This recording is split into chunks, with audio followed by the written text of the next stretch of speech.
welcome back to EDH Deck Building. I am your host, Demo, and we got some spoilers already. That's right. It's been about 2 weeks, so we're due for more spoilers. Am I right? Dominaria United is the next set coming out. I don't think it's due actually out, like the actual release isn't until September. And I think spoiler season doesn't start till August, but they spoiled a few today, and of course, as usual, they have to spoil some legendary creatures to get all those commander players excited. So I thought I would talk about them. And this is going to be a very legendary creature heavy set, just like the last Dominaria was. I believe the last Dominaria was, it's like 4th all time for legendary creatures, I'm pretty sure. Might be 5th all time now because of Baldur's Gate. But tons of legendary creatures. Of course, they got the uncommon legendary creatures. I think that I heard somewhere that every single pack is going to have a legendary creature in it. Yeah, so every pack that you crack is going to have a legendary creature. Oh boy, that's a lot. That's a lot to talk about. That's okay. Buckle up, everybody. Here we go. All right, let's get to it. Torawaki the Younger, 3 black and a red. Human Archer 3/3. With reach and lifelink. They're giving lifelink a lot to these. This is like the 2nd or 3rd legendary creature I've seen. Rakdos one with lifelink. If another source you control would deal non-combat damage to a permanent or player, it deals that much damage +1 to that permanent or player instead. Non-combat damage. Ooh, baby. There's a lot you can do there. Wow. Whenever you cast an instant or sorcery spell, Torawaki the Younger deals 2 damage to... Oh, wow. Wow, there's a lot you can do there. So, first of all, I'll just say Torawaki and the rest of these, I took a brief look at them. They are all characters that already existed, and they're all from the original Legend set, which is interesting. Is all of the Legends from this set going to be from the original Legend set, right? Like, if you look at the original Torawaki, he is... not very good, right? Not a lot of the Legends were. This is actually one that I looked at before, right? He's an archer, deals 2 damage to an attacking or blocking creature. You know, he's okay. He's not great, but he's okay. You know, compared to some of the Legends from that set, he's okay, because some of them are really bad, and we'll get to that. But man, this guy's fantastic. I mean, there's a ton you can do here. First of all, you know, whenever you cast an instant or sorcery, you don't have to build your deck around that at all. Every deck has lots of instants and sorceries, right? You're going to put an Infernal Grasp in here and a Vandal Blast and a term, like all your removal is going to be instants and sorceries. So, you know, just that to me is almost an added bonus. You could build around it. Obviously, the second ability plays into the first ability. You know, never mind. If another source you control would deal, okay, so it doesn't include your commander. Never mind then. So yeah, I probably wouldn't do that. I probably wouldn't build around that ability because it doesn't play into the first ability. That's just an added bonus for me. Like whenever I cast a Terminator or something, it's gonna, I got 2 damage to throw around, which is pretty fantastic. That's a really nice ability to have on your commander. What I'm gonna build around is this first one, because this is a Chandra's Incinerator essentially, right? Permanent player deals that. No, well, Chandra's Incinerator is definitely going to go in this deck, for sure. And I guess what you could do is you could do a lot of damage spells, because damage spells are going to trigger your commander's ability and also work with the first ability, right? But so yeah, cards like Chandra's Incinerator are going to be fantastic in here. Whenever a source you control would, like, this is already, I'm looking at this and I'm going, man, I kind of want to start researching this one, because there's a lot of neat things you could do here. If another source you control would deal non-combat, like you could do like the nasty stuff, right? You could really build a pretty fantastic group slug deck with this, like the Mogus decks, right? I mean, Mogus would work here, right? Because that's damage. I mean, you just have to make sure it's damage and not loss of life, right? Lose 2 life or lose 1 life is not, that doesn't work here. It has to be actual damage, so the card will have to say that it's dealing damage. There's lots of cards that do that, right? There's lots of cards that whenever your opponent's, you know, Harsh Mentor, for example, right? Harsh Mentor would be a great fit here. So that's probably the way that I would go. It's not fun to play against, but Definitely. Like your Harsh Mentor is now going to deal 3 damage every time your opponent activates something, right? So that's probably what you're going to want to go after here with this guy.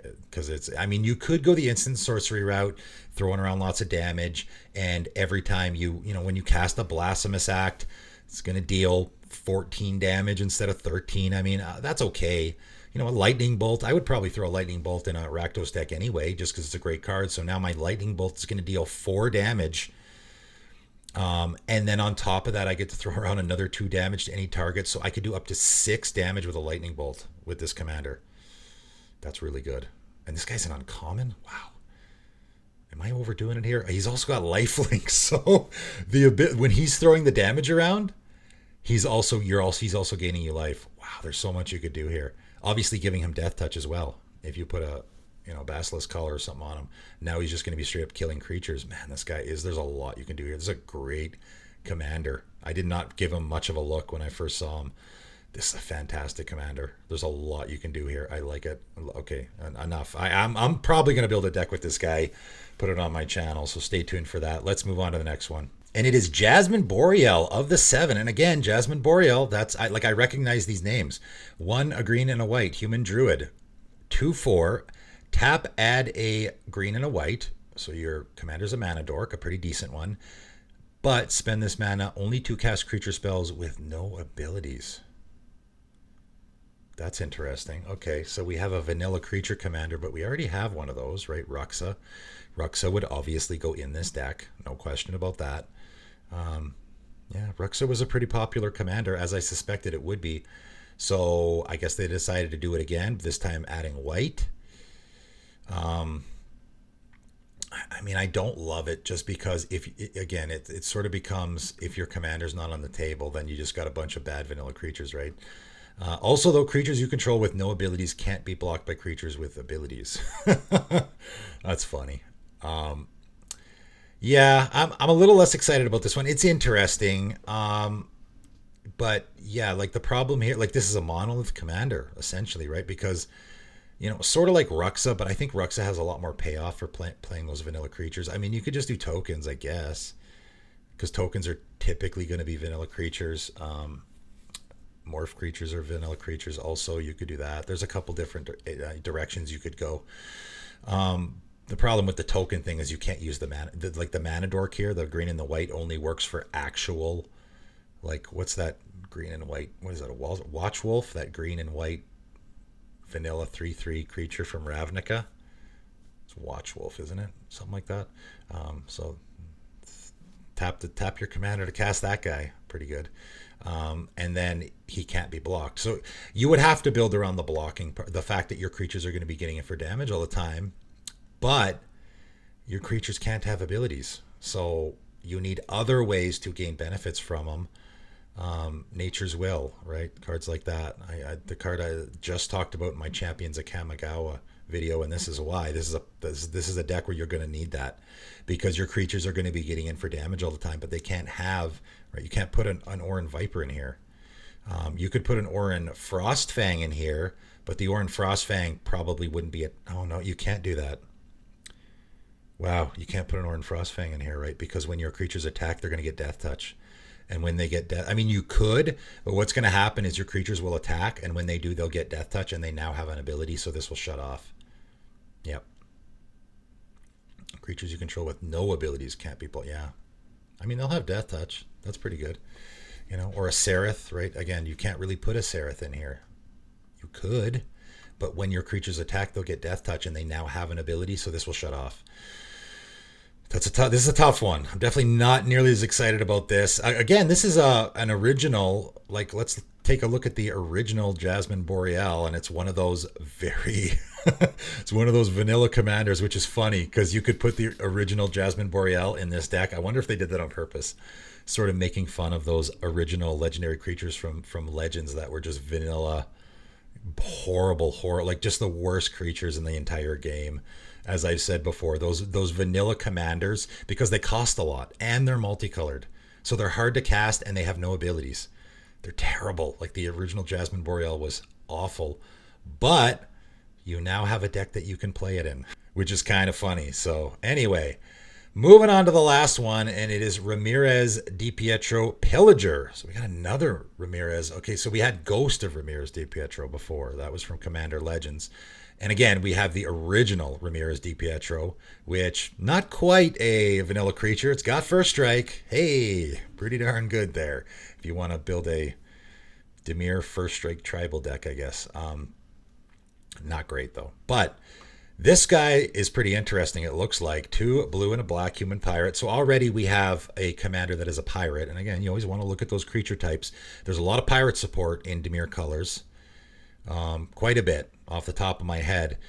4/3, whenever Ramirez de Pietro Pillager enters the battlefield, you lose 2 life and create 2 treasure tokens. Okay, so whenever he enters the battlefield, so you could do a blink theme here. For sure you could do a blink theme. And just, I mean, to lose 2 life is not great, but creating 2 treasure tokens is pretty good. So you could just blink your commander. You could throw a Conjurer's Closet, Thassa Deep Dwelling in this deck to repeatedly, end step, blink your commander and get those treasure tokens if you don't mind losing a life. But I imagine this second ability is probably what you're going to build around. So whenever one or more pirates you control deal combat damage to a player, so it's definitely going to be a pirate deck. Exile the top card of that player's library. You may cast the card for as long as it remains exiled. Wow, this guy is going to be a popular one. People like casting their opponent's stuff. So it's Pirate Tribal. It's very similar. Admiral Beckett Brass. I wouldn't say it's similar, but you're doing the same. I'm stealing my opponent's stuff. It's similar in that way. This obviously goes in an Admiral Beckett Brass deck for sure. It's phenomenal in that deck. Yeah, this goes in every Admiral Beckett Brass deck. No doubt. It's so good there. Whenever this is one or more pirates you control deal combat damage to a player. So always with this phrase, I mean, talking about what you would do with this commander, you could do a blink theme, you could do pirates. That's what you could do. There's not a whole lot to talk about. It's fairly obvious. I think people are going to go after this one. Again, uncommon, so it's going to be easy to get your hands on. I'll just say though, the important phrasing here, and now that I've been doing my rules videos, I realize that a lot of people are, there's a lot of newer players out there that don't exactly understand how things work, and wording is really important on Magic cards, so I like to explain these things. Whenever one or more pirates you control deal combat damage to a player, so you look at that and you go, okay, well, it's got that one or more phrase, so if I have 5 pirates I control connect with a player, I'm only going to get to exile the top card of that player's library, just 1. However, it is a player, right? And of course in Commander we have probably likely 3 opponents, so you can attack different players with this, right? There's other commanders that have similar wording this way, where I can attack 3 of my opponents, each with a pirate, and if I can get in for damage with all of them, this is going to trigger 3 times. Even though it does say 1 or more, triggers differently for each player that I'm connecting with, right? Each player is a different instance of this ability, so that's an important thing here when playing this guy. Interesting. I think it's going to be a popular one. We do have quite a bit of pirate commanders already. So it's hard to say. I've been, because there's just so many commanders in every set now, I've been really off with my guessing whether things are going to be popular or not. I think this one will be popular. The other 2, maybe not so much. I mean, actually, Torawaki's pretty good. This one I think will be more popular than the other 2. I think it's going to be a popular one. It's doing a lot of things that people like. It's making treasure tokens. I mean, come on, guys. Everyone loves treasure tokens. Am I right? So I think this is going to be a popular one for sure. So that is it. That is all. Couple new commanders from Dominaria United. I don't think we're getting any more spoilers for a while. Not until August, I'm pretty sure. But you never know. With Wizards of the Coast, I'm sure they're going to accidentally... Oops, we accidentally left a sheet of Magic cards out at the printers, and someone took a picture of it, and now half the set's already spoiled before spoiler season even starts. Who knows? You never know with these things, right? Anything that Wizards of the Coast says, I always take it with a grain of salt. So what do you guys think of these new commanders? Pretty interesting ones. I like that they're revisiting these old legends from the original legend set. That's pretty interesting. Let me know what you think in the comments below, but that's it for today, and thanks for tuning in.